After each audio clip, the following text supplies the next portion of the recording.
Welcome back to another Asphalt Boxer TV vlog slash DIY. So today we're going to be doing the second part of the earlier video posted, which is the install for the wheel bearings and hubs. So getting right into it, I'll show you guys the setup. It's important to note right here that this is just the initial setup. When you're pressing the bearings that have already been pressed into the knuckle onto the hub, you want to be going vertically down for this vehicle. So it might vary depending on the type of car you're working on, but for the 2010 Kia Soul, that's how it's done. But before that, I'll show you how we press the actual bearing into the steering knuckle.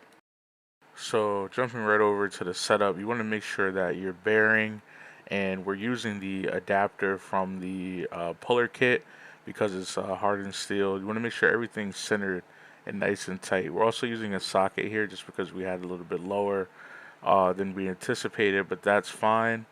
As you're pressing down, you want to make sure everything is concentrically sinking in, which means it's going to stay flush and level as it goes down into the steering knuckle. Now, I also advise that you try to get the surface that is underneath your steering knuckle as flat as possible. We didn't go as far as to level out with like a hydraulic level the actual pressing surface, but we did take the time to go ahead and make sure it was going in nice and level with each and every press and pull here. So this is pretty much the most important part, is that after you get it to go in nice and level, you want to make sure that you're down far enough in the steering knuckle so that the bearing does not sink in anymore. It's important not to overpress though. If you overpress, you can damage the seal of the bearing. So when it's completed, as you can see, this is what it should look like. And now you're done pressing the bearings. Now it's time to press in the hub. Now pressing in the hub is really simple. It's just a rerun of the beginning of the video here, but I couldn't really get too much into detail with the recording, so this is the initial setup. We use that adapter cup from the puller as well because we didn't want to damage the studs as you're pressing in.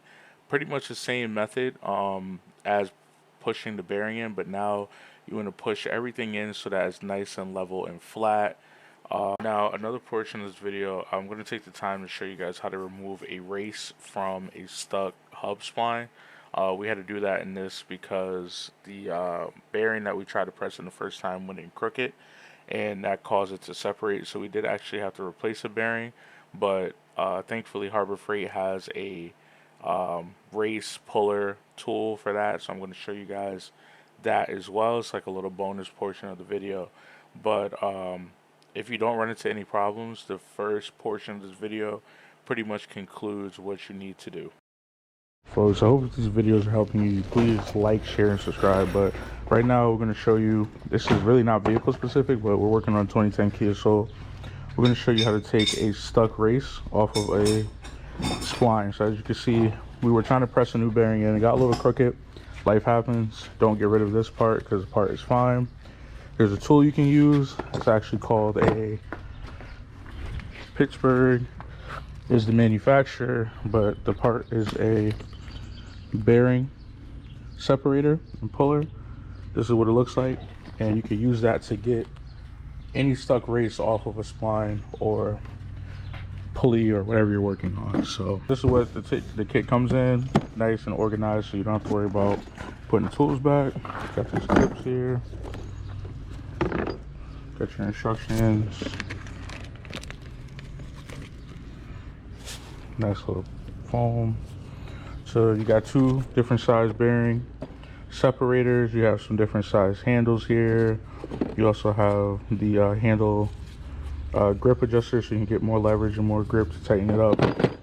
And this is basically what it looks like when it comes from the store. So we're going to be using the smaller one in this application. Just start by loosening it up.